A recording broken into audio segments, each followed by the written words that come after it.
조선시대 한밤중에 울려 퍼지는 알 수 없는 속삭임과 그림자처럼 스며드는 미스터리들이 지금까지도 풀리지 않은 채 남아 있습니다. 왜 그들은 침묵 속에 감춰져야 했을까요? 누구도 입 밖에 내지 못한 이야기들은 무슨 비밀을 품고 있었던 걸까요? 이 시간 동안 우리는 금단의 문턱을 넘으며 조선의 숨겨진 이야기들, 이름 없는 영혼들의 탄식, 그리고 보이지 않는 전쟁의 흔적들을 추적해 보려 합니다. 이 미스터리들은 단순한 옛날 이야기가 아닙니다. 그 속에는 인간의 두려움과 희망, 그리고 금규된 진실이 얽혀 있습니다. 조선시대는 엄격한 유교 질서 아래 질서와 예절이 강조된 사회였습니다. 그러나 겉으로 드러난 질서 뒤에는 상상하기 어려운 비밀들이 존재했습니다. 국가와 사회가 금기시한 이야기들, 사람들이 입 밖에 내기를 두려워했던 일들, 그리고 저승과 이승 사이에서 벌어진 신비로운 일화들이 그것입니다. 이 이야기를 통해 우리는 단순히 과거를 들여다보는 것이 아니라 인간 내면 깊은 곳에 자리 잡은 두려움과 신념의 근원을 이해할 수 있게 됩니다. 첫 번째로 살펴볼 이야기는 이름 없는 영혼의 전설입니다. 조선 후기 한 작은 마을에서 시작된 이 전설은 단지 귀신 이야기만이 아니라 당시 사회 구조와 개인의 운명이 어떻게 얽혔는지를 보여줍니다. 이 마을은 끊임없는 기근과 전염병으로 어려움을 겪고 있었는데 어느 날 밤부터 마을 사람들은 알 수 없는 소리를 듣기 시작했습니다.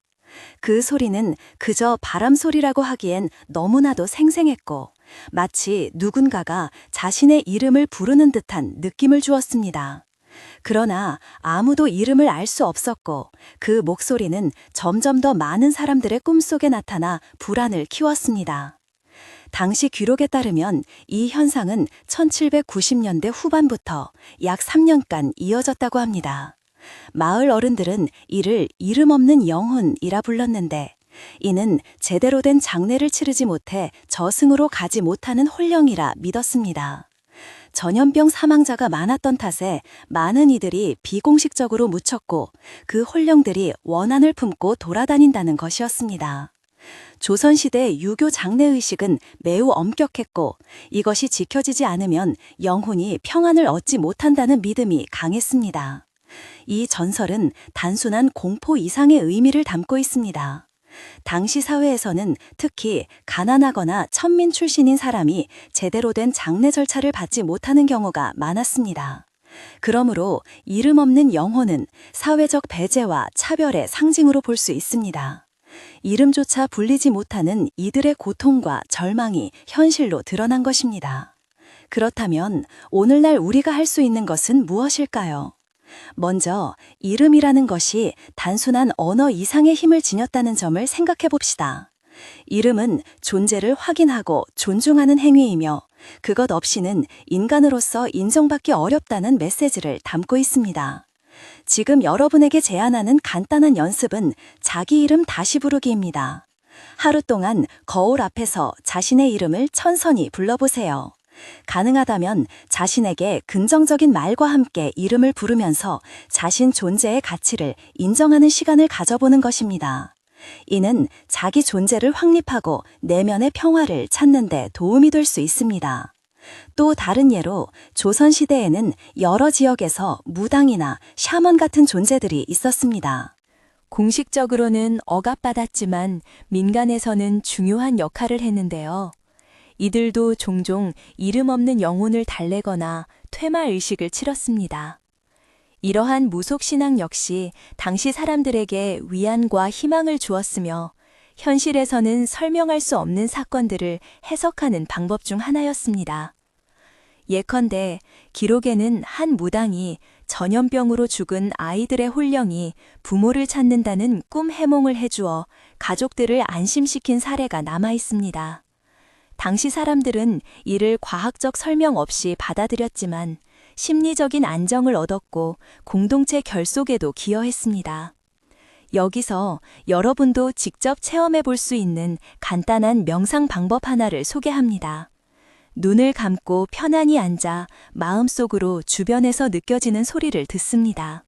바람 소리든 사람 목소리든 특별히 의미를 두지 말고 그냥 관찰하듯 바라봅니다. 그런 다음 자기 자신에게 다정하게 말하듯 나는 여기에 있다 라고 천천히 반복하세요. 이는 보이지 않는 것들과 연결되는 감각을 키우며 마음속 깊은 곳에 숨겨진 두려움을 조금씩 풀어주는 효과가 있습니다. 처음 접하는 분에게는 낯설게 느껴질 수 있지만 꾸준히 하면 자신과 타인을 향한 이해와 연민이 자연스레 생깁니다. 또 한 가지 흥미로운 점은 조선 후기 문헌 중 일부에는 영혼 충돌 혹은 영적 전쟁이라 기록된 사건들이 있다는 사실입니다. 이는 특정 시기에 마치 보이지 않는 힘들끼리 싸우는 듯한 분위기가 형성되었다는 것을 의미합니다만 정확한 내용이나 원인은 자세히 밝혀지지 않았습니다. 전문가들은 이것이 당시 민중 사이에서 퍼진 집단 정신 현상일 수도 있고 정치적 갈등이나 자연재해로 인한 심리적 압박감이 반영된 것이라 봅니다. 영혼 충돌이라는 개념 자체가 우리에게 던지는 질문도 큽니다. 눈에 보이지 않는 세계와 현실 세계 사이의 경계는 어디까지일까? 그리고 그런 영역에서 벌어지는 갈등은 우리의 삶에 어떤 영향을 미칠까? 이를 탐구하려면 우리 역시 내면에서 벌어지는 충돌에 귀 기울여야 합니다. 감정이나 생각 사이에서 균형 잡기가 어렵다면 이번에는 작은 글쓰기 연습 하나를 권합니다. 하루 중 한 번 감정을 구체적으로 적어보세요. 두려움, 분노 또는 혼란스러운 느낌 모두 좋습니다. 그리고 그 뒤에 그것들을 어떻게 다루었는지 짧게 써봅니다.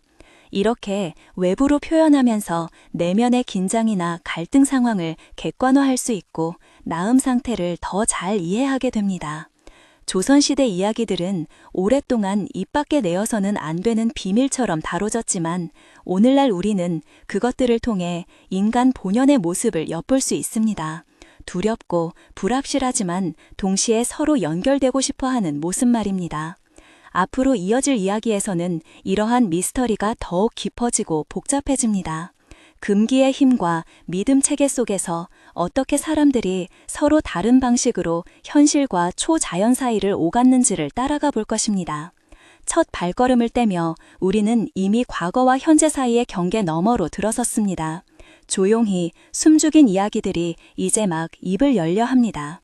다음 단계에서는 조선 후기 왕실 주변에서 발생한 미스터리 사건들을 통해 권력과 초자연 신념이 어떻게 충돌했는지를 자세히 살펴볼 예정입니다.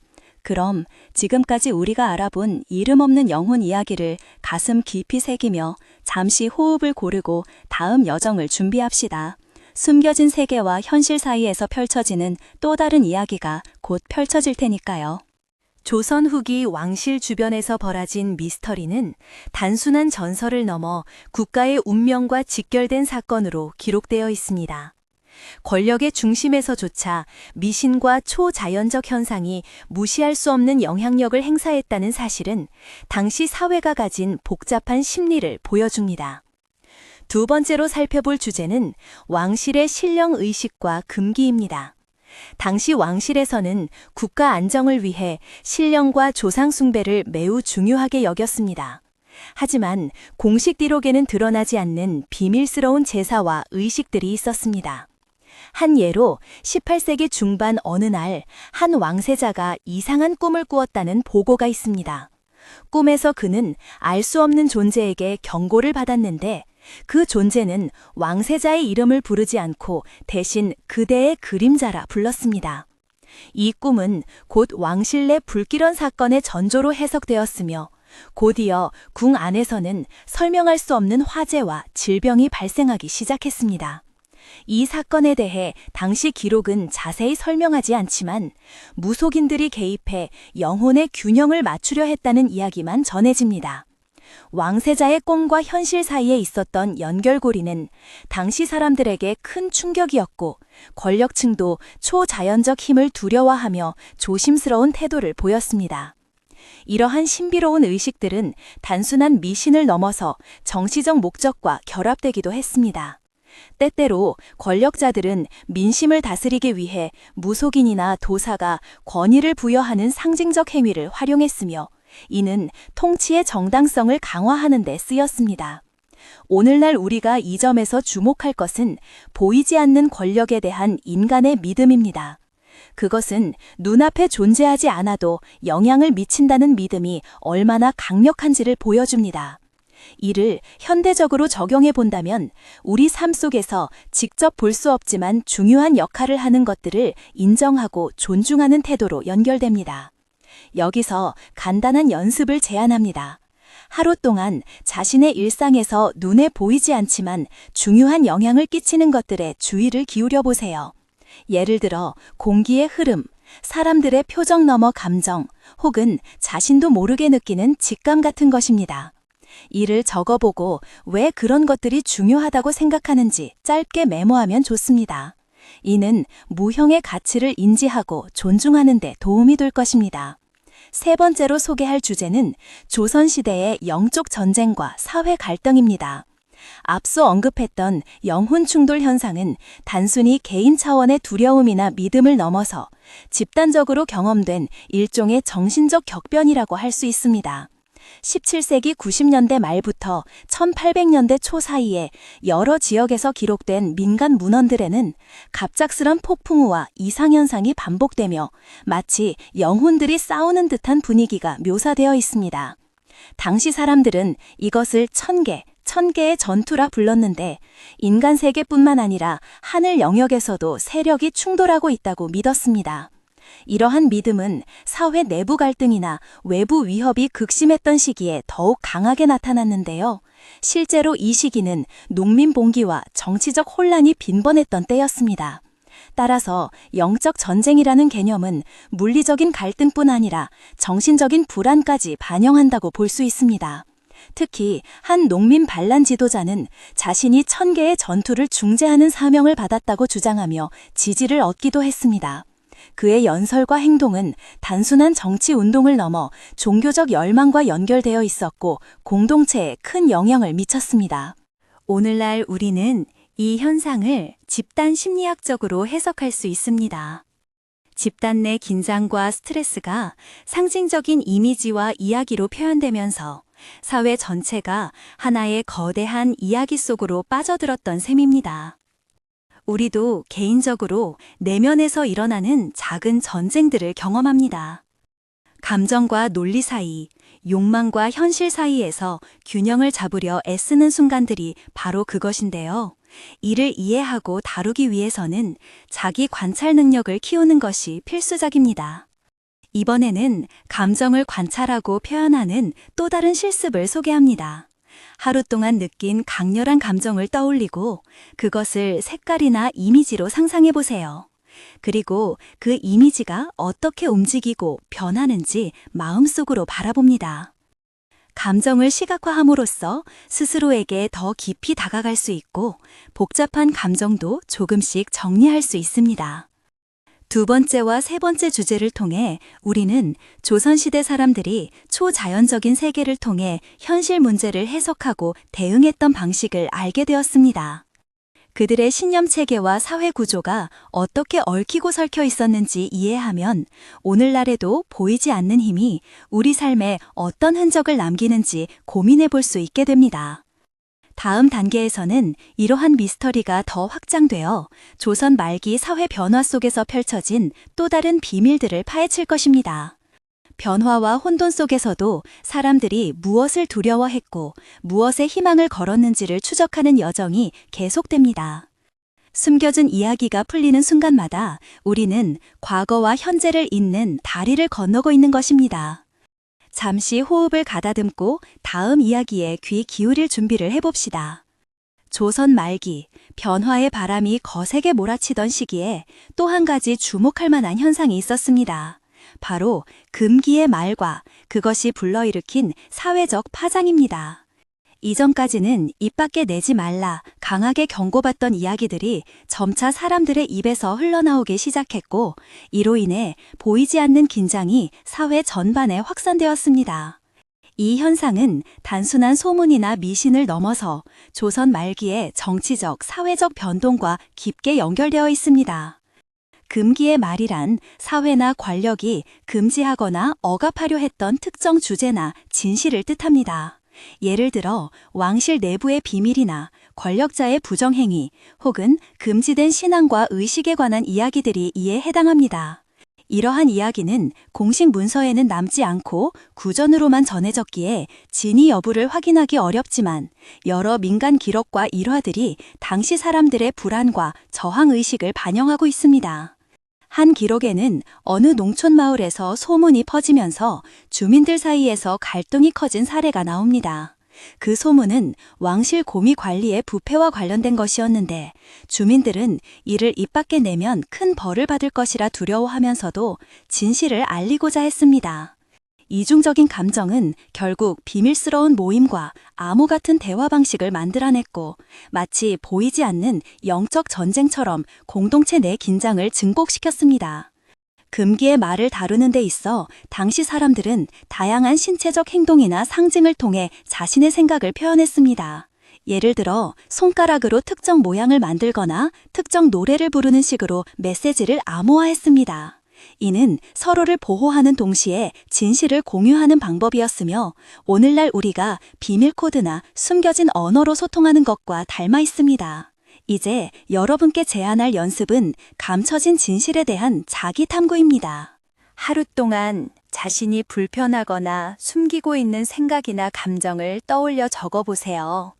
그 뒤에 왜 그것들을 감추려고 했는지, 어떤 두려움이나 기대가 관련되어 있는지 성찰해 봅니다.